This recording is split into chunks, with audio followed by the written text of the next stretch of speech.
Octopus Cat. So I went to the university library and I got a copy of this for free. And I told you guys I'd go through it, and I have, and I've excised the most interesting information. This is probably going to be a two-parter though. What this led me to was to do a search on the effects of radiation on plants, animals and human beings, with a view to guesstimating what that effects most likely would be to you and to me if we happen to survive a nuclear war. Anyway, hold on tight. It's from a symposium in 1996 in Ottawa, Canada, from nuclear power industry looking at low-level contamination in the surrounding nuclear power plants, because for the first time ever the Canadian government decided that animals other than human beings needed to be looked at. So right off the bat, this is biased. It's actually funded by nuclear power stations and nuclear power operators, so you're not going to expect it to tell you the whole truth. Really, I don't think so anyways. But it does have some interesting information within, and I will explain to that now. One of the interesting things is that pretty much all the research that have been done on plants and animals in this book have been done in laboratories, and they'd used only gamma radiation. So in other words, they ignored alpha and beta radiation, and that's kind of impressive. The large-scale nuclear accidents that have happened in the past, Chernobyl happened before this in 1986, so they should have had a lot of Chernobyl data, but there wasn't. And obviously Fukushima happened after this, but Windscale had happened before that, a large-scale release, and so there should have been at least looking in those areas, looking at what happened to the plants and animals, but there wasn't. So human beings were exposed to about 3 millisieverts a year, and most animal species are only exposed to 1 millisievert a year because they don't have x-rays and go for plane rides. Very sensible. However, what it came up with, that caribou and other organisms that live very close to underground sources of natural radiation like radon or fallout from nuclear power accidents will actually have higher, considerably higher radiation exposure. Of course, it doesn't say how much higher. It claims that the normal flora and fauna of planet Earth is remarkably resistant, both in the laboratory and in field studies, which sort of is true but not true at all.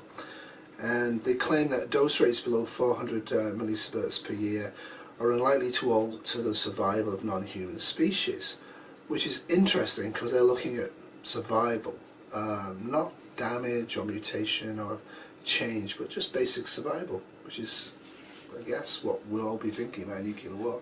So I'm just going to give you a bit of boring science, dose measurement. Radiation rads we've all heard about. This book and other books use GY a lot, which is basically a large amount of rads. But as you can see from this, it really depends on what you are measuring and why you are measuring it.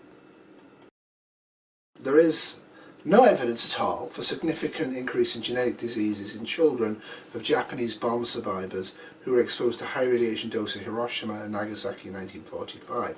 Now I find this interesting because there is definitive evidence for this happening at Chernobyl and maybe in Fukushima given long enough. Though Fukushima was nowhere near as massive a release as Chernobyl. It says serious detrimental genetic effects tend to be weeded out rather quickly by natural selection in populations of non-human species living under natural conditions in the wild. Of course they do. The situation is rather different for humans in technologically developed countries, where the tendency is generally to keep humans alive for as long as possible. So 1 MSV, 1 millisievert, is approximately 1,000th of a sievert. A sievert is 100 rads.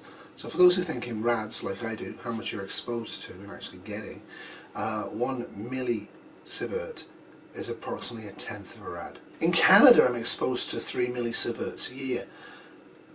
That's about 0.3 rads a year.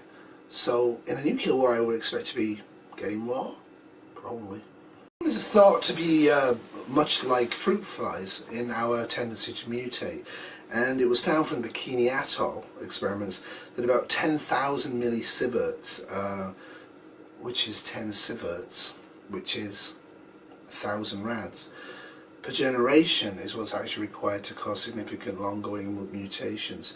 Though the book's very reassuring that it dies off and it's fine, it's not going to be a big issue.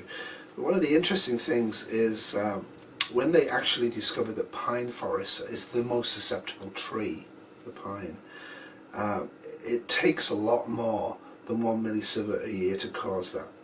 Obviously, the normal background is 1 millisievert.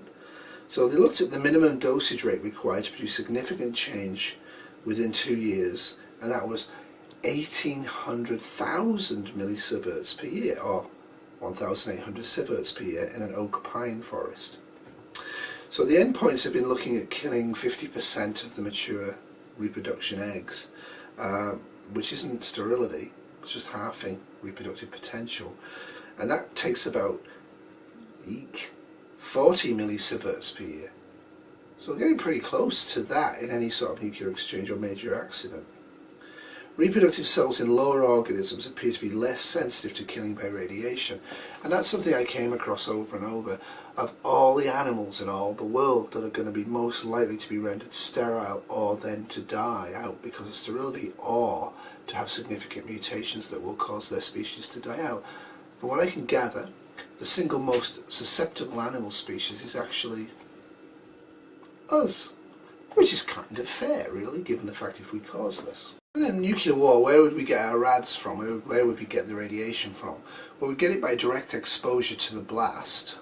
Depending how close we are to it, hopefully we can avoid that by not being there, and also by being in a fairly enclosed environment to shield ourselves from alpha, beta, and hopefully gamma radiation.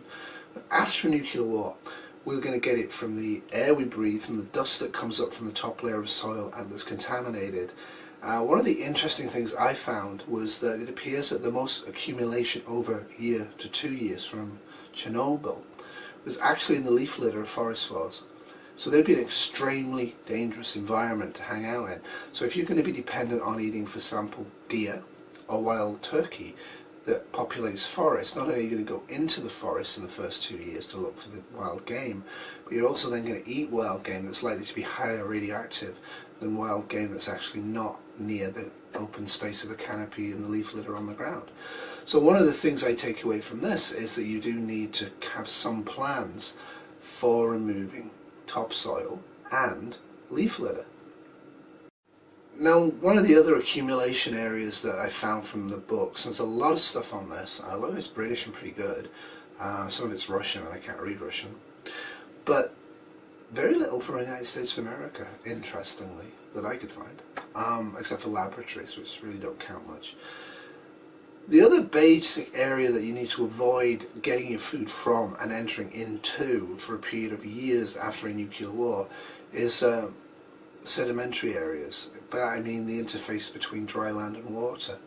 So if you're actually going to fish, and you may have to, try not to wade out into the water because you're wading through sediment on the bottom of the river, or use rocky rivers, right?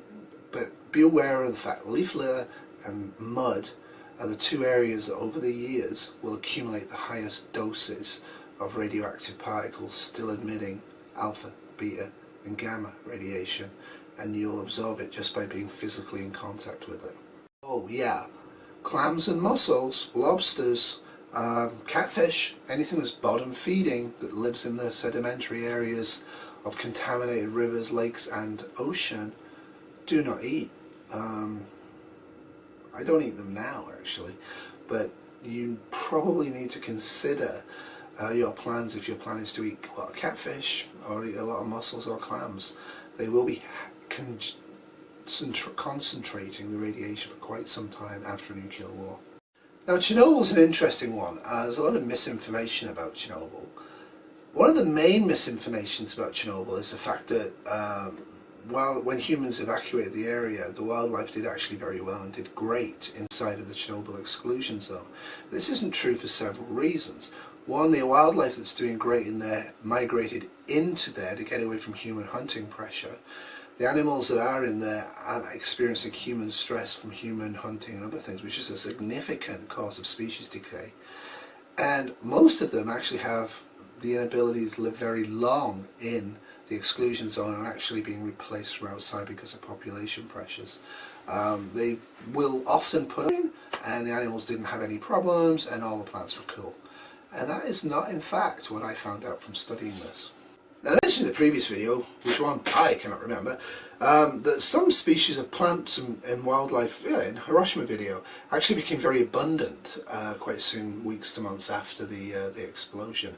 And that's actually true. Some species of plants and some of animals and fish actually have hormesis, which at low level radiation actually accelerates their growth potential and their reproductive potential.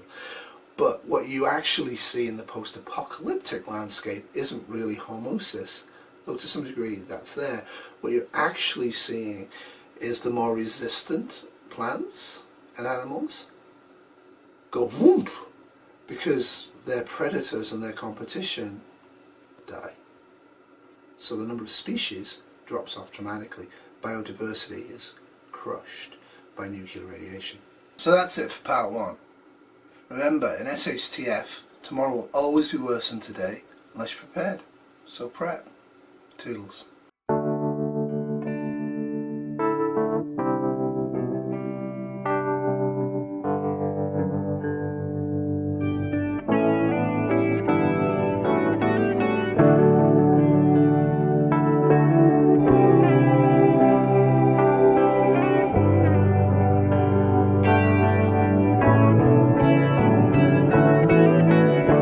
One day maybe we will dance